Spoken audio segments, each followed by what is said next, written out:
Hey everybody, I'm John Granado. That's Lance Zierlein. You can hear us mornings on ESPN 97.5 and 92.5. Hit subscribe right now so you get all of our content here on YouTube. Lance, this week I can't believe you didn't say anything. I said if Davis Mills had the Dolphins receivers, he'd be a Pro Bowler. Now, hear me out. Maybe it's a little bit of hyperbole there. But let me ask you this question. Tua is leading the league in passing after 2 weeks. Where would Tua be right now if he was the Texans quarterback with these receivers and Pep Hamilton? He'd be what he was his first 2 years in the league. He'd be pretty much middle of the pack or less? Just a guy. Yeah.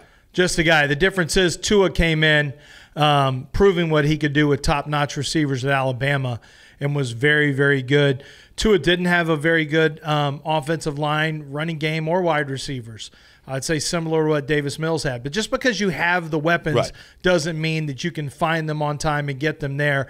And I can just tell you this, Davis Mills has had a hard time finding where he wants to go with the football, which is a concern at this point. Listen, the accuracy has not been there. One of the things that Tyreek Hill said, and that was probably hyperbole, is he's more accurate than Pat Mahomes is. Slow down, okay? But that's been a problem for Davis Mills. There's no question about it. Now, with a better offensive line, more time, better receivers that are wide open, maybe Davis Mills wouldn't be missing the passes like he's missing now. I didn't think this would be a video when I said it, but apparently it is. Maybe it was because I was in Denver at the time, Lance, and I was drinking a lot of Coors Light.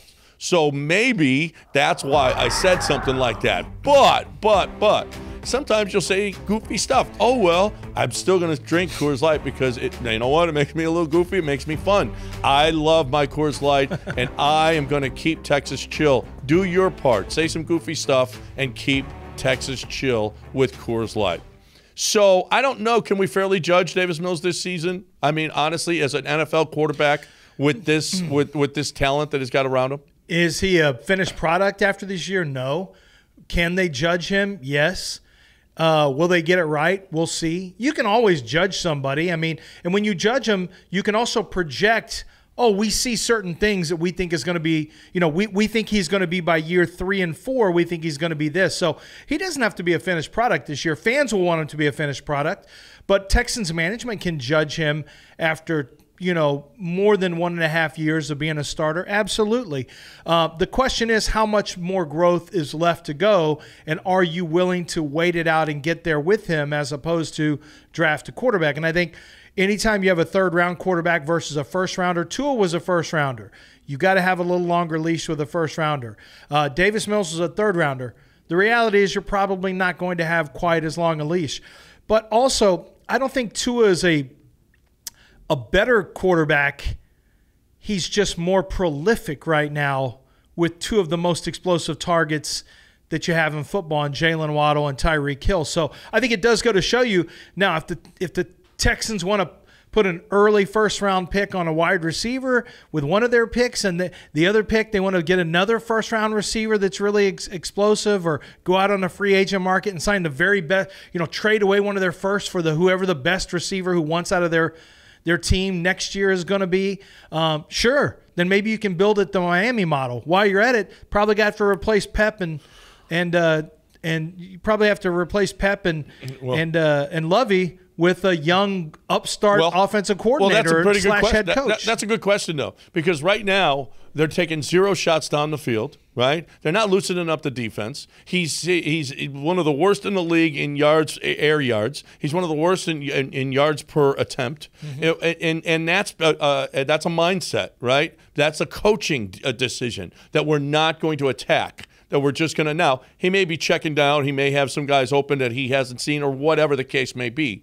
But how much of this is on Pep? How much of this is on Lovey, as opposed to not having players on the field? Well, I think Lovey had an opportunity to forge an aggressive mindset and give Davis Mills a chance to make a winning play in week 1. He chose not to do it.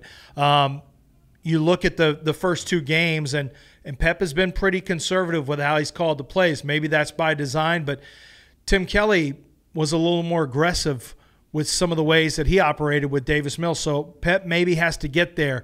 I don't think he's there yet.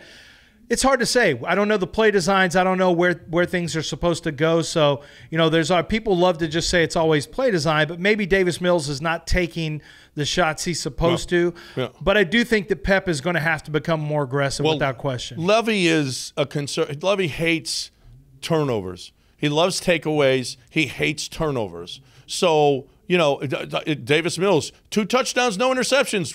Awesome. Infinity is his touchdown to interception ratio this year. Great. Except the offense sucks. Okay? So there's got to be some kind of happy medium between making some attempts to attack down the field and not turning the ball over. There's got to be some happy medium. Yeah, and I think some of it's going to come with Pep getting a feel for where Davis Mills needs to go with the football, what his best plays are, what his tendencies are versus what his new tendencies are going to be relative to what he does well. I mean, some of it is you have to tendency bust, and you have to make sure that you don't have too many tendencies as a play caller because defenses will start to sit on it. They may have gone to school on Davis Mills in the offseason, some of the defensive coordinators, and said, okay, here's what he likes to do, here's what he's good at, here's what he's not good at. Let's start attacking. And that's not unusual for second-year quarterbacks to face that. They don't usually face it in the midst of a rookie year because there's not that kind of time. In the offseason, you can go study on tendencies and start to really game plan against it. So Pep may be dealing with some of that right now where teams have figured out some tendencies with Davis Mills. You know what their tendency is? To throw short. Throw the damn ball. Throw the damn ball.